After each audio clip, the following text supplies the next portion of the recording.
God is good all the time. Continuation, Part 11. Ika nga jackpot daw ang lalaking mapangasawa ko. So pumunta ang close friend ko sa amin. Ang sabi sa akin andyan daw yung friend ng papa ko. Kararating lang daw nila kahapon galing Australia, and may kasamang friend na Italiano. Tapos sabi ko sa friend ko, so, ano pakialam ko doon? Patay na si papa, bakit gusto niya ako makita? Himalayata, kasi di ko naman siya kilala. Sabi ng friend ko, no hindi siya, kasi may kasama siya na Italiano ang gusto makipagkilala sa'yo. And since kaibigan niya ang papa ko, iboto na rin siya sa akin base sa mga sinabi ng pamilya ng kaibigan ko na nakapag-asawa ng Australiano. Sabi ng friend ko, ara napuntahan natin, nagdalawang isip ako, kasi wala ako interes na makilala siya.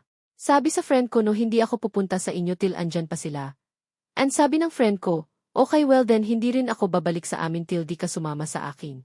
Lumipas ang 30 minutes, di pa rin ako nag-decide, kasi wala talaga ako interes na makilala siya. So din nag-refresh yung dream ko about sa lalaki na yon na in love sa akin. Apos biglaan ko tinanong ang friend ko, ano hitsura ng lalaki na yon?